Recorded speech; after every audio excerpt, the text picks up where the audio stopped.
ओम श्री हरि विष्णु नमः। ओम तत्पुरुषाय विद्महे सुवर्ण पक्षाय धीमहि तन्नो गरुड़ः प्रचोदयात्। अर्थात हे महान प्राणी गरुड़ देव, मैं आपको प्रणाम करता हूँ।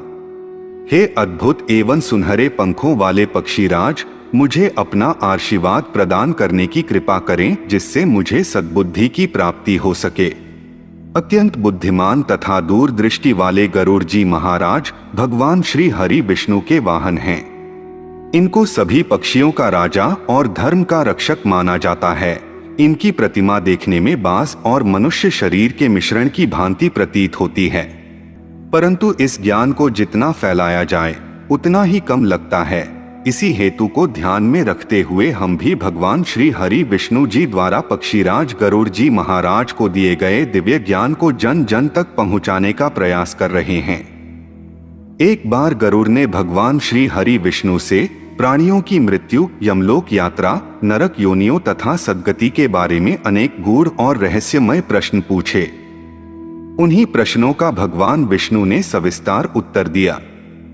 प्रश्नों और उत्तरों की यह श्रृंखला ही गरुड़ पुराण है। हिंदू धर्मानुसार जब किसी व्यक्ति की मृत्यु हो जाती है, चाहे वह महिला हो या पुरुष, तो उसके घर पर गरुड़ पुराण का पाठ रखा जाता है। शास्त्रों के अनुसार कोई आत्मा तत्काल ही दूसरा जन्म धारण कर लेती है। किसी को 3 दिन लगते हैं, किसी को 10 से 13 दिन लगते हैं और किसी को 1.25 माह लगते हैं। लेकिन जिसकी स्मृति पक्की, मोह गहरा या अकाल मृत्यु मरा हो, तो उसे दूसरा जन्म लेने के लिए कम से कम 1 वर्ष लगता है। तीसरे वर्ष गया या ब्रह्म कपाली अथवा अन्य मोक्ष प्रदान करने वाले तीर्थों में उसका अंतिम तर्पण किया जाता है। फिर भी कई ऐसी आत्माएं होती हैं जिन्हें मार्ग नजर नहीं आता है और वे भटकती रहती हैं। गरुड़ पुराण में मृत्यु के पहले और बाद की स्थिति के बारे में बताया गया है। इसीलिए यह पुराण मृतक और शोक संतप्त लोगों को सुनाया जाता है, क्योंकि मृत्यु के बाद दिवंगत आत्मा 13 दिनों तक अपने परिजनों के बीच ही रहती है। इस दौरान गरुड़ पुराण का पाठ सुनने से मृतक स्वर्ग, नरक गति, सद्गति, अधोगति, दुर्गति आदि कई तरह की गतियों के बारे में जान लेता है।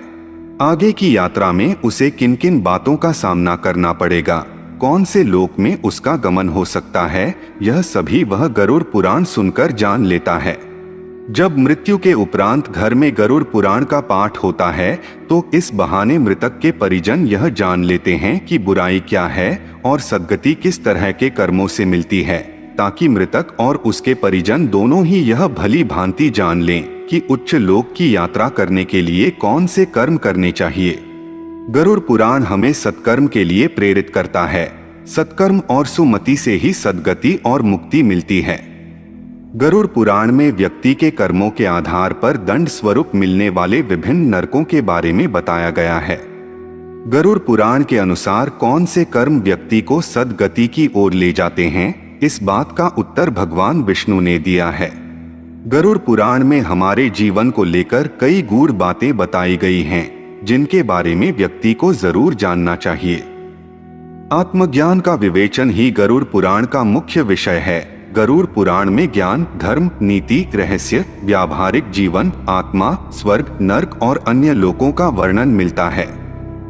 इसमें भक्ति, ज्ञान, वैराग्य, सदाचार, निष्काम कर्म की महिमा के साथ यज्ञ, दान, तप, तीर्थ आदि शुभ कर्मों द्वारा मनुष्य को प्राप्त होने वाले अनेक लौकिक और पारलौकिक फलों का वर्णन किया गया है। यह सभी बातें मृतक और उसके परिजन जानकर अपने जीवन को सुंदर बना सकते हैं। इसके अतिरिक्त इसमें आयुर्वेद, नीतिसार आदि विषयों के वर्णन के साथ मृत जीव के अंतिम समय में किए जाने वाले कृत्यों का विस्तार से निरूपण किया गया है।